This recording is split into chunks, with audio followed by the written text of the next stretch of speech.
Drodzy Państwo, po raz kolejny witamy z wyjazdowego studia NT Live. Nadal w Grudziądzu, piękne miejsce, piękna okolica, palmy jak na Kanarach.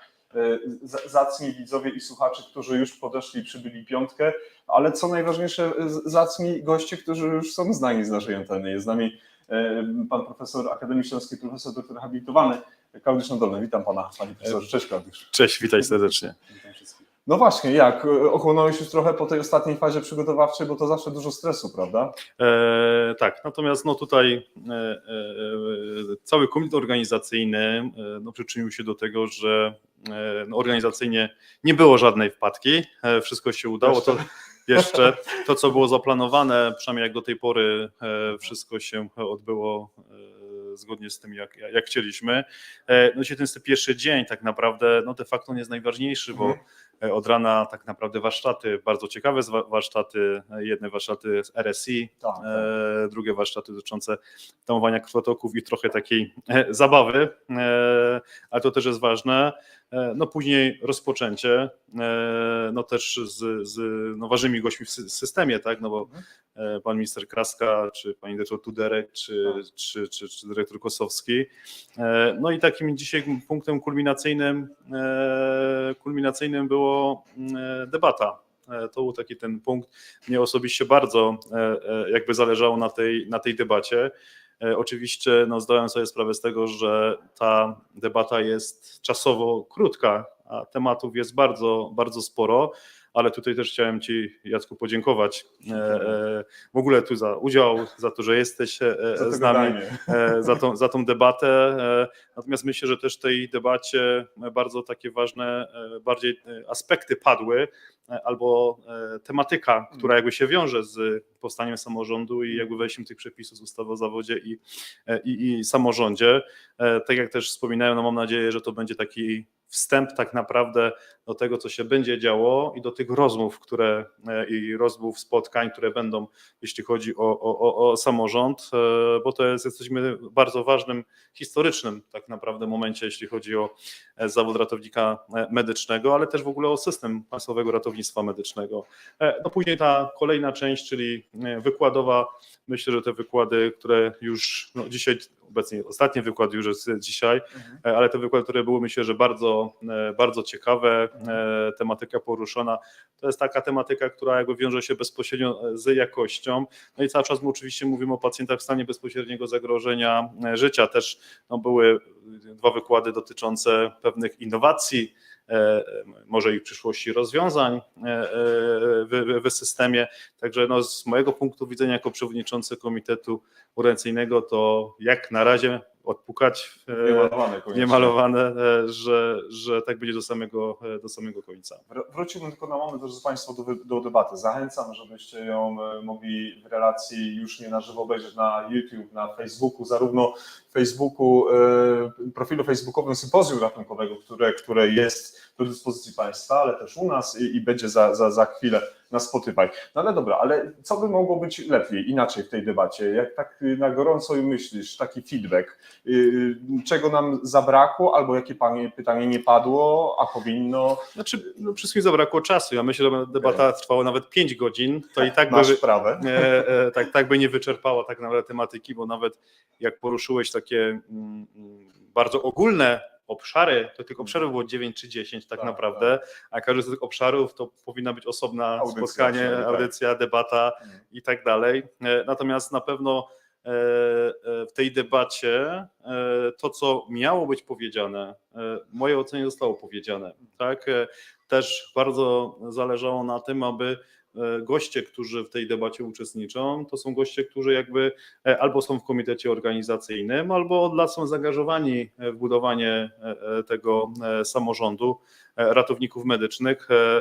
Stąd się granie cieszę, że też tutaj goście dopisali i każdy też miał możliwość wypowiedzenia się, jak to też ze swojej perspektywy.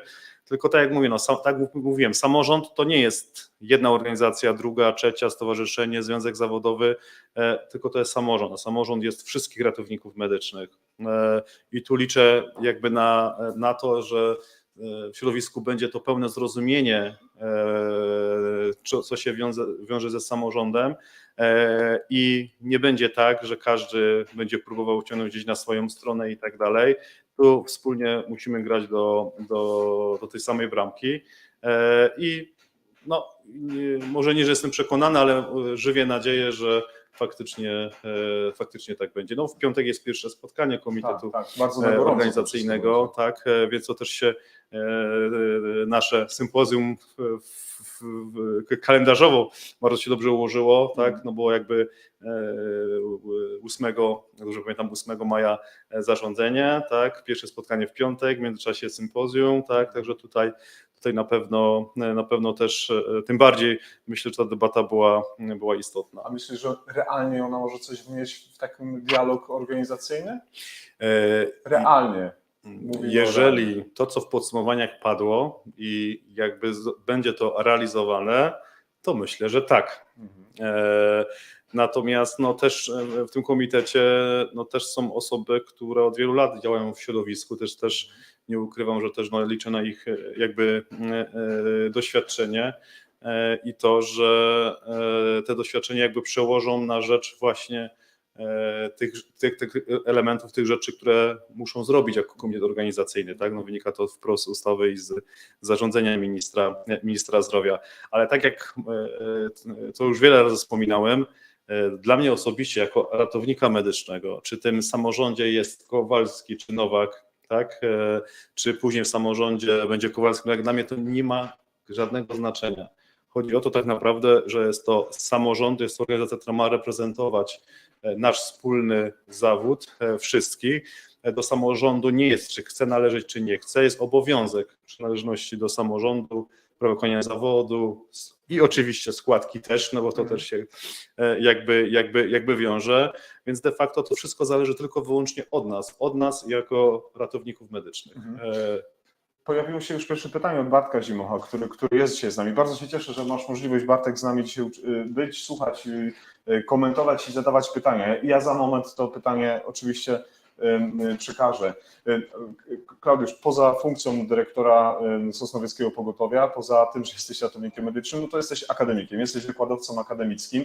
I jak takie wydarzenie, jak takie naukowo-szkoleniowe sympozjum ratunkowe wpływa na, no właśnie, na poprawienie jakości już na etapie przygotowywania młodych adeptów ratownictwa medycznego na przyszłość? Czy to jest stricte impreza towarzysko-naukowa i czy jednak pod tym wszystkim jest pochowane bardzo dużo mądrych rzeczy, namaszczonych patronatami? No był dzisiaj podsekretarz stanu z nami w Ministerstwie Zdrowia, pan minister Kraska, był pan konsultant krajowy w dziedzinie medycyny ratunkowej, pan profesor Ładny, no i był szef LPR-u, pan profesor Gąskowski. Czy to ma takie wielkie znaczenie dla takiego procesu edukacyjnego, czy właśnie? Myślę, że ma. Oczywiście każde sympozjum, to są dwie części. Jedna część jest ta część taka typowo naukowa, a druga to jest taka towarzyska. To też jest bardzo ważne tak naprawdę, żeby środowisko ze sobą się spotykało, rozmawiało, wymieniało swoje poglądy. To jest bardzo ważny aspekt sympozjum. To nie jest tylko wykłady,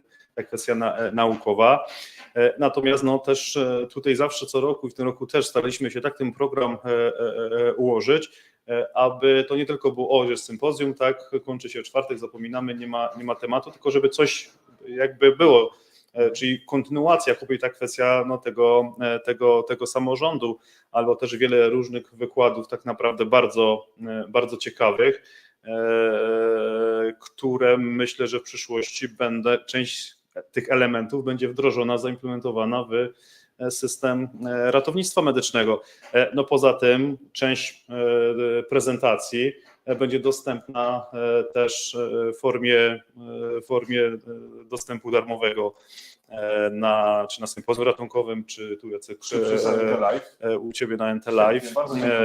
Więc w każdej chwili te najciekawsze wykłady, które wybraliśmy, będzie można w każdej chwili sobie odtworzyć tak naprawdę. Nie każdy może fizycznie być w Grudziądzu, a myślę, że tematyka jest taka ciekawa, że no warto też się podzielić z szerszym gronem, dlatego no też to nie jest tylko kwestia tu i teraz, ale no też, żeby coś właśnie jakby pozostało. Drodzy Państwo, padła taka obietnica, Klaudiusz przekazał informację, że będą dostępne wybrane wykłady, nagrane i może dołożymy do tego, panie profesorze, prezentacje już takie multimedialne. Tak, oczywiście. Tak, A jak negocjować to po całości? Tak, prezentacje też będą dostępne, także chcemy też się dzielić tą wiedzą, która no, jest tutaj rozpowszechniana na wykładach. Bardzo za to mocno dziękuję. Bartek pyta, panie profesorze, czy ma pan profesor pomysły na parytety regionalne co do delegatów na pierwszy zjazd wyborczy? Powiem szczerze, że nawet tego tematu nie rozmyślałem, ponieważ to też jest taka kwestia dotycząca już komitetu organizacyjnego. Myślę, że ten temat będzie poruszany. Teraz najważniejsze jest to, aby to spotkanie komitetu organizacyjnego się odbyło, żeby wybrać przewodniczącego, zastępcę, no bo te pewne takie elementy muszą być na pierwszym spotkaniu wybrane, a później tak naprawdę no, trzeba usiąść, no też trzeba tutaj rozwiązać części pierwsze, każde województwo, tak naprawdę ile mamy ratowników, to wiemy ile mamy ratowników w systemie, ile jest ogólnie tego. Mówił o tym się pan Roman.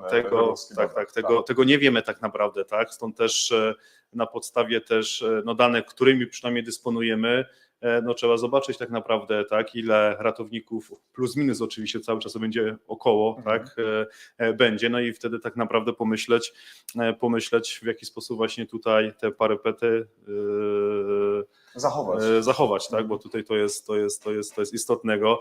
No, na przykład ja jako województwo śląskie, no, u nas ratowników medycznych jest bardzo dużo. Tak? To jest, aglomeracja jest potężna. To jest grubo ponad około 1500 ratowników medycznych. Tak? Będzie w kim wybierać. Więc jakby tutaj no, nawet same te założenia, które są, no to na pewno będzie kilka takich miejsc czy regionów, no ale też będą województwa, tak jak nie wiem, na przykład lubuskie, czy opolskie, czy świętokrzyskie, no siłą rzeczy tych tutaj ratowników jest mniej, tak? Natomiast trzeba to też na spokojnie usiąść i trzeba to po prostu też policzyć, jakieś założenia zrobić. To też jest jeden z tych elementów, które jakby należy formalnie do tego komitetu organizacyjnego. To jeszcze pan Łukasz Derkacz, którego pozdrawiam. Panie Łukaszu, dzisiaj otrzymuje pan naklejkę Dzielny widz i słuchacz NTLive. Dołożył do pana profesora wypowiedzi, może prośbę, żeby pan się wypowiedział na jeszcze jedną kwestię. Czym komitet będzie się kierował, dokonując wyborów członków samorządu? Takie pytanie pana Łukasza. Jak pan uważa, panie profesorze? Klaudiuszu, jak uważasz? Znaczy tak, no ważne jest to, że w pewnym momencie musi się pojawić taka informacja czy deklaracja, że imię, nazwiska, że ktoś chce kandydować, tak, do samorządu, czy chce ktoś być szefem, przewodniczącym samorządu ratowników medycznych. I to też jest bardzo ważne, że to nie jest w zasadzie, że kwestii popularności, ten jest bardziej popularny, bo jest w mediach społecznościowych, a ten nie. Nie, to też musi być osoba, która też po pierwsze musi zachęcić, ta osoba musi mieć pomysł na funkcjonowanie tego samorządu i powinna też, ci kandydaci, którzy będą, też powinni przedstawić, jak oni sobie to wyobrażają. Trochę taka kampania, tak? No, mamy teraz dobry czas. Ale to też na tym polega, bo wybranie przewodniczącego dla wybrania przewodniczącego, no to nic nam nie daje, tak? To musi być osoba, która ma pomysł, która ten pomysł przedstawia, ten pomysł będzie no, w większości zaakceptowany i przewodniczącym samorządu zostanie osoba, która jak dzisiaj zostanie przewodniczącym, to ona już od jutra działa, ona wie, co chce zrobić, ma przygotowany plan na stworzenie, a dopiero przecież później funkcjonowanie, no bo nie mówimy o funkcjonowaniu samorządu, bo pierwsze trzeba go tak naprawdę stworzyć. Sam wybór samorządu no nie oznacza, że samorząd generalnie już w pełni funkcjonuje, tak? Więc no tutaj na pewno te zadanie przed pierwszymi władzami samorządu to jest no, ogromne wyzwanie. Na pewno nie będzie łatwo, ale ja też zalecam, bo też tutaj czytając tak naprawdę różne komentarze i tak dalej, żeby nie oceniać, już jeszcze samorząd nie powstał, tak? W sensie formalnie, a już negujemy, tak? No nie, dajmy wszyscy jako środowisko szansę na to, żeby ten samorząd się wybrał, tak? Taki kredyt zaufania i żeby ten samorząd zaczął funkcjonować. jako szef Sosnowieckiego Pogotowia, jako jeden z dysponentów, rekomendujesz pewną dozę optymizmu i radości wszystkim dysponentom, że powinni się cieszyć, że ten samorząd powstaje? To znaczy tak, no z punktu widzenia pracodawcy, no dobry pomysł? mogę powiedzieć jakby z mojej perspektywy, no bo dysponentów mamy w Polsce aż 218, tak, to na inną rozmowę spotkanie. Natomiast no, z punktu widzenia no jak najbardziej, tak, to znaczy mamy prawo wykonania zawodu, kwestia dotycząca skarg, tego elementu etycznego, tak, mamy kwestię kwalifikacji, tak, która jakby też się z tym wiąże. Mamy kwestię uregulowanego, jak określenie samorząd, czyli kwestii doskonalenia zawodowego, tak. Ustawa wprowadza 6 dni urlopu szkoleniowego płatnego dla pracownika jako urlop wypoczynkowy, więc no tutaj pod tym kątem z mojego punktu widzenia pracodawcy jest to dobre rozwiązanie dla systemu, tak? Dla systemu, ponieważ no jest jakby większa też no jakby szansa właśnie do tego, aby tą jakość podnosić, tak, no bo urlop szkoleniowy, 6 dni szkolenia, tak, oczywiście certyfikat i tak dalej musi do pracodawcy. Ale też koszta dla was chyba, no bo 6 dni szkoleniowych tak, to są kolejne pieniądze. Czy dostaniecie na to dodatkowe środki? Oczywiście ja tu mówię z perspektywy jakby całości, tak. To dobrze, natomiast no, z punktu widzenia już typowo pracodawcy, no, kwestia dotycząca na przykład tego 6-dniowego roku szkoleniowego, no to oczywiście no, musi być to wycenie agencji, wycenie do karetki, bo to są koszty bardzo duże. Tak? To jest 6 dni, tak wyliczone jak urlop wypoczynkowy. Należy pamiętać, że to jest 6 dni obecności pracownika, ale w zamian te 6 dni w cudzysłowie, które były w pracy, no to ktoś inny musi pracować, czyli de facto to jest jakby podwójne zapłacenie. Czyli finansowo robi się nam 12 dni rozliczeniowych. Tak, więc tutaj finansowo są to spore koszty i one muszą być uwzględnione w wycenie do karetki. No tym bardziej, że my w systemie tak naprawdę główną grupą zawodową w systemie opieki przedszpitalnej to są ratownicy medyczni, tak? Więc to nie dotyczy małej liczby, tylko to jest ogromna liczba, tak? Pracowników z opieki przedszpitalnej, licząc oczywiście też ratowników medycznych, którzy pracują w innych strukturach ochrony zdrowia, czy też w innych miejscach, gdzie ten urlop szkoleniowy no też jakby się będzie należał, tak, wynikający z ustawy. Dzisiaj Legnica nas bardzo mocno podgląda, drogi Klaudiuszu. Jest z nami Tomasz Ciśkiewicz, którego już wcześniej pozdrawiali, który napisał taki komentarz, że dla przeciwników powstania samorządu, powtarzam, nawet zawodnicy na przykład MMA skupieni są w organizacjach i mają swoich włodarzy, może dziwne porównanie, ale no coś w tym jest. Dzięki Tomasz za porównanie, pozdrawiamy Legnicę raz jeszcze. Tak, pozdrawiamy Legnicę i Tomka. To jest to, co właśnie powiedziałem, tak, przed chwilą, że jest to istotne, żeby no jakby już samego założenia nie krytykować, nie oceniać, tylko dać po prostu szansę na to, żeby ten samorząd powstał i zaczął funkcjonować.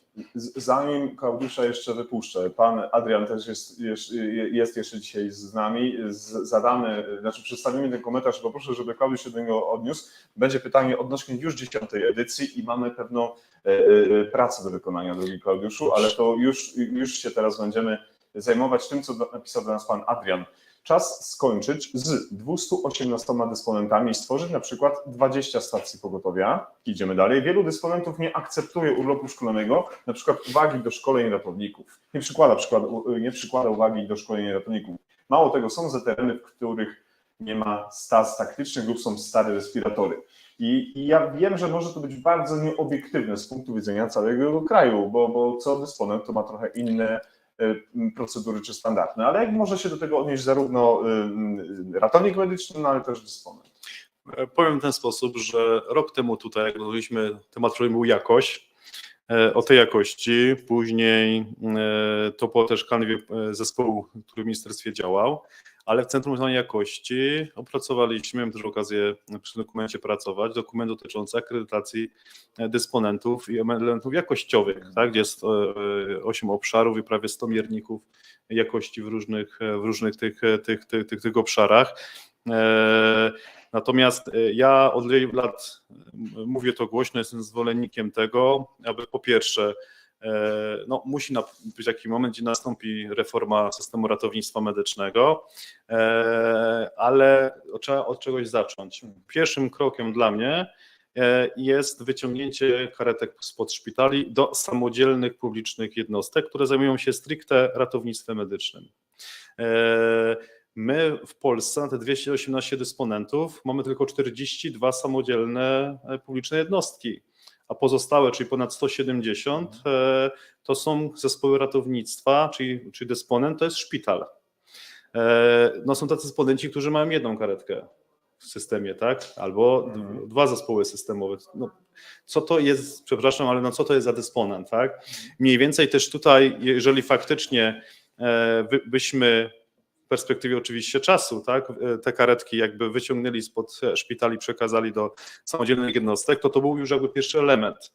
I oczywiście w tej akredytacji jest na przykład dodatkowe punkty, po których przy osiągnięciu odpowiedniego poziomu, co się też ministra wspominał, będzie kwestia możliwości otrzymania dodatkowego finansowania za spełnienie pewnych kryteriów. To jest bardzo ważne. I mniej więcej jeden z kryteriów, które są, jest mniej więcej to, żeby pogotowie ratunkowe posiadało swój ośrodek szkolenia. Ośrodek szkolenia, szkoły ratownictwa, zwało jak zwało, ale Jasne. komórkę taką, która by się jakby zajmowała tymi szkoleniami, no bo trudno wymagać dysponenta, który ma 2 czy 3 zespoły systemowe, żeby u niego był stworzony ośrodek szkolenia, tak? Nawet z punktu finansowego, ekonomicznego jest to niezasadne, tak? Stąd też te elementy, o których tutaj mówimy, są bardzo ważne, tylko nie da się tego zrobić od razu, trzeba dojść małymi kroczkami. Natomiast tym pierwszym krokiem jest właśnie ten element. No wyobraźcie sobie Państwo, na przykład w Warmińsko-Mazurskim jest ponad 20 dysponentów. To bardzo dużo. No i teraz coś się dzieje. Wojewoda, który odpowiada za ratownictwo medyczne, wojewódzki plan działania systemu, coś się dzieje, co musi przekazać 20 kilku dysponentom, jednostkom. Tak?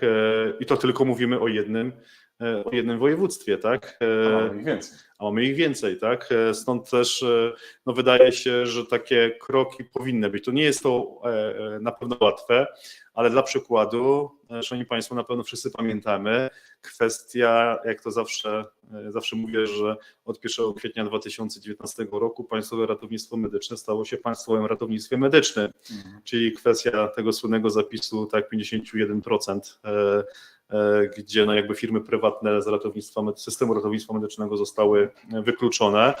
To znaczy, że to się da zrobić, również ta reforma, a myślę, że na przyszłość my od tego nie uciekniemy. Ten temat będzie powracał, może jest no, z punktu widzenia też takiego, bym powiedział, samorządowego, politycznego i tak dalej, może on nie jest dobrym tematem w obecnym czasie. Tak, do sprzedania, ale tego nie uciekniemy. Jak chcemy mówić o jakości, jak chcemy wprowadzać, jak choćby ta kwestia właśnie szkoleń, sprzętu, standaryzacji i tak dalej, no to jest pierwszy krok. To zawsze musi być zmiana systemowa. Pozwolisz, Klaudiuszu, że namawialiśmy dzisiaj do debaty, żebyśmy dyskutowali, więc pan Rafał raz jeszcze odniósł się do pewnego interesującego go wątku. Czy pana zdaniem wynagrodzenie ratownika ZRM nie powinno być również zróżnicowane w zależności od, nazwijmy to, ilości wyjazdów? Dobrze wiemy, że zespoły w dużych miastach mają zdecydowanie więcej wyjazdów niż zespoły stacjonujące w malutkich miejscowościach. Pan Rafał pozdrawia, a ja dziękuję za pytanie. Pozdrawiam Rafała, odpowiadam nie. Dobrze, krótki komentarz. Dlaczego? Tak naprawdę naszym celem jest to, aby utrzymywać gotowość. I tak też jesteśmy finansowani, czyli ryczałt dobowy, czy wyjedziemy raz, czy 10 razy, jest to samo finansowanie. Jeżeli jest ta potrzeba wyjazdu, to ma być w gotowości. Tak? No trudno tutaj, wiadomo, że tak jest, no gdzieś na terenach pozawiejskich, tak, no tych wyjazdów jest, nie wiem, 3 na dobę, a w innych miejscach jest 13 albo 20 na dobę. Jasne, że tak jest, ale nie możemy od tego uzależnić wynagrodzenia, tak? Ważne jest to, że zespół jest w gotowości, a to oznacza, że też jeżeli chodzi o te wynagrodzenia, no musi otrzymać takie same wynagrodzenie. To też wynika z ogólnych przepisów, także tutaj no odpowiadam, że nie widzę jakby takiego rozwiązania. bo one by doprowadziło do tego, że w takim Wszyscy by razie się to wynosili do tu albo dużych tu. aglomeracji, tak dużych miast, Warszawa, Łódź i tak Ja dalej. mogę pracować. Więc myślę, że to nie jest dobry kierunek. Pozwolę sobie, panie Łukaszu, zadać pańskie pytania jako ostatnie. Myślę, że też odpowiedź będzie krótka, tak mi się wydaje. Pan Łukasz pyta, czy zespoły czy bezwzględnie 3, ale medyczne? Jaka odpowiedź na te kwestie? To znaczy tak, ja bym sobie życzył, żeby zespoły ratownictwa medyczne były zespołami trzyosobowymi, ale żeby ta trzecia osoba też miała wykształcenie medyczne. No tutaj oczywiście już nie będę, bo to jest klasyk, tak, dotyczące resuscytacji i innych stanów nagłych 3 osoby, no to tutaj mamy, wszyscy tą wiedzę mamy, natomiast no, nie ma tylu pracowników medycznych, żeby można było zespoły zakontraktować trzyosobowe, tak? Natomiast no, z drugiej tej strony to musiałoby się też zmienić kwestia finansowania, tak? Dzisiaj czy mamy 2 osoby czy 3 osoby, finansowanie jest identycznie takie same, czyli za tą zmianą również powinna być taka zmiana systemowa, w tym przypadku też finansowa. Wyjaśniając co się teraz dokona, to jeszcze Adam Jakubowski napisał takie pytanie: Klaudiusz, co sądzisz o jakości i pracy na tak zwanych kontraktach? Pozdrowienia z Białegostoku. No to co z tą jakością na kontraktach? Czy ona lepsza, gorsza, inna, fajniejsza? Również pozdrawiam Adama z Białegostoku. Natomiast jeżeli chodzi o kontrakty, znaczy ja zawsze byłem zwolennikiem i pozostaję tym zwolennikiem, aby to też pracownik sam współdecydował tak naprawdę, czy chce być zatrudniony na umowę o pracę, czy na umowę cywilnoprawną. No sam w moim zakładzie jest sporo osób, które nie chcą mieć umowy o pracę, bo mają gdzie indziej umowę o pracę, albo jakieś inne miejsca wykonywania innych obowiązków zawodowych. Im jest po prostu wygodniej i lepiej pracować na kontrakcie. Tak? Więc tutaj oczywiście hasło dotyczące pełna etatyzacja, jasne. Tylko po pierwsze nie wszyscy chcą, do tego musimy być świadomi i najważniejszy aspekt jaki jest, to jest aspekt związany z tym, że gdybyśmy przeszli wszyscy na jedne etaty, to mógłby się okazać, że jest problem, jeśli chodzi o kwestię obsadzenia zespołu ratownictwa medycznego. I wydawamy dziecko z kąpielą.